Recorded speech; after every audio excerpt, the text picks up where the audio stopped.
Hello tout le monde, j'espère que vous allez bien. Aujourd'hui on fait la review d'une figurine SHF Figuarts de chez Bandai. Il s'agit de Son Goku en version adulte.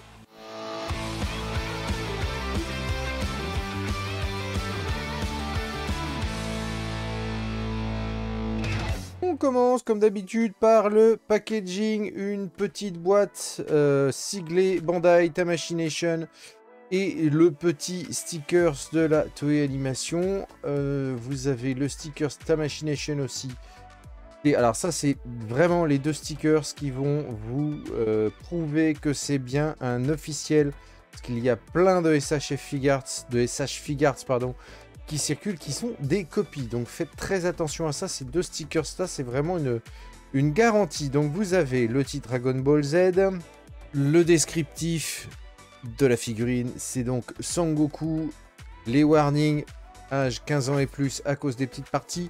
Sur le côté, 3 illustrations de la figurine en noir et blanc. À l'arrière, vous allez retrouver des photos de la figurine avec différents descriptifs en japonais évidemment. Ici, vous avez tous les warnings, l'importateur et tout ça. De l'autre côté, Son Goku Saiyan Raised on Earth. Voilà, SHF Figuarts Son Goku, ça vous précise le nom de la figurine. En dessous, pareil. Et au-dessus, on a simplement la vitrine. Et la fenêtre vitrine, évidemment. Allez, on ouvre tout de suite. Dedans, on a la boîte avec petit couvercle plastique. Dedans, vous avez la figurine, 3 visages et toutes les mains différentes. On fait le check du changement et de visage et des mains. Oh, ça se retire pas trop mal. Et ça s'emboîte de manière tout à fait correcte. Ça va. Et l'autre main ici. Voilà.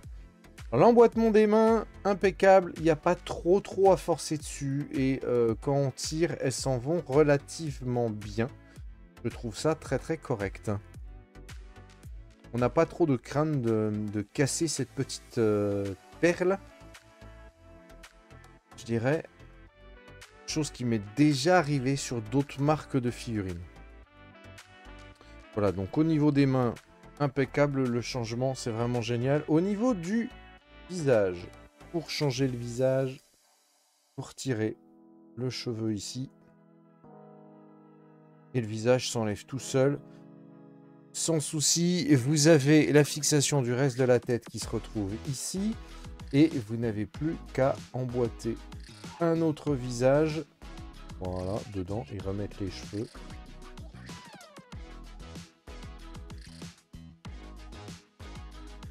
Tout s'emboîte très bien.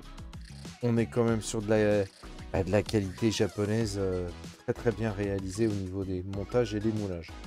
Donc pas de souci au niveau du changement de visage. Ça se remet impeccable. Au niveau des articulations, la tête, 360 degrés, sans souci. Vous avez le cou qui bouge un petit peu. Lui ne tourne pas par contre.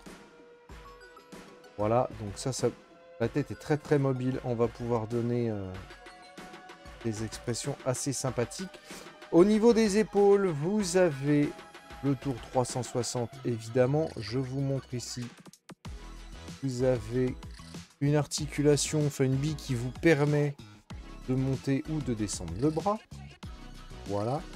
Alors on a cette petite pièce là orange du vêtement qui va bloquer un petit peu le mouvement en haut. Mais ça va. En cherchant bien, vous allez réussir à trouver comment la bouger pour pouvoir monter un petit peu plus le bras.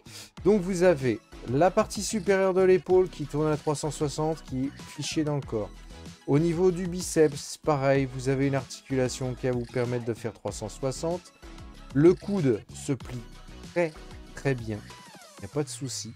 Vous avez une double articulation puisque vous avez une articulation ici et ici qui va vous permettre de bien bouger le bras. Voilà. Et au niveau de la main, et ben pareil, vous pouvez plier comme ça dans l'autre sens et faire du 360. Ça, c'est au niveau des deux bras. Au niveau de la taille, vous avez une articulation ici qui est relativement assez mobile. On n'ira pas à 360, mais bon, comme le corps humain, cette partie-là ne va pas à 360. Voilà, vous avez la taille, pareil, qui est un petit peu bloquée. On est vraiment sur une articulation type humaine. C'est vraiment très très bien fait. Ça respecte un peu les mouvements du corps humain. Au niveau des jambes, voilà. Pouvoir le mettre assis, il n'y aura aucun souci. C'est vraiment un jeu d'enfant et les genoux se plient très très bien. Bon, on a quand même un petit peu des articulations, je vais pas dire disgracieuses au niveau des genoux, mais c'est quand même assez apparent. C'est pas fait pour être hyper esthétique, c'est fait pour pouvoir donner à votre personnage les mouvements qu'il a dans le dessin animé. En plus, avec les plis du vêtement, je trouve que ça passe pas trop mal quand même. C'est quand même assez correct. Petite chose qui me dérange un petit peu, voilà, c'est cette carotte de moulage qui reste là.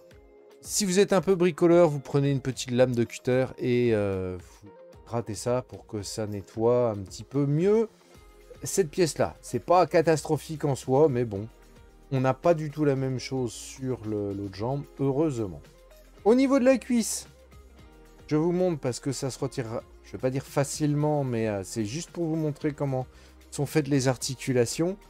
Voilà, vous avez cette petite bille qui s'enfonce là. Évidemment, quand vous voulez la remettre, vous n'oubliez pas de mettre la partie du vêtement. Et vous clipsez, tout simplement. Voilà. Donc, vous allez pouvoir ouvrir votre articulation comme ça. La mettre de cette manière-là pour pouvoir bien sûr plier les genoux. C'est quand même très, très maniable. Au niveau des pieds, pareil, on est en 360. On peut le bouger un petit peu dans tous les sens. On peut les tordre aussi sur le côté. Ça va vous permettre d'avoir une position bien plate quand vous allez la positionner de certaines manières. Et la pointe du pied est pliable. Ça, c'est bête, hein. C'est tout bête comme truc, mais des fois, ça peut jouer dans certaines positions. Puis ça donne un petit peu plus de réalisme. On va faire le test de tenue de la figurine. En tout cas, pour la positionner, j'ai pas eu aucun souci vu le nombre d'articulations qui sont relativement assez souples, mais qui restent fermes, qui permettent à la figurine de tenir debout. J'ai pas eu de souci pour la faire tenir debout, simplement comme ça. On fait le test en tapant sur la table. Et ben écoutez, la figurine tient très bien. On peut y aller. Voilà, il n'y a pas de souci, ça tient très bien. Je lui ai mis une position un petit peu plus complexe. On est vraiment sur une position de combat typique de Sangoku, puisqu'il est en train de charger son Kamehameha. On va voir si la figurine tient très bien debout. Pour la positionner, pas de problème particulier. Vous voyez, les pieds sont bien à plat. Et je vais faire le test de la table qui tremble.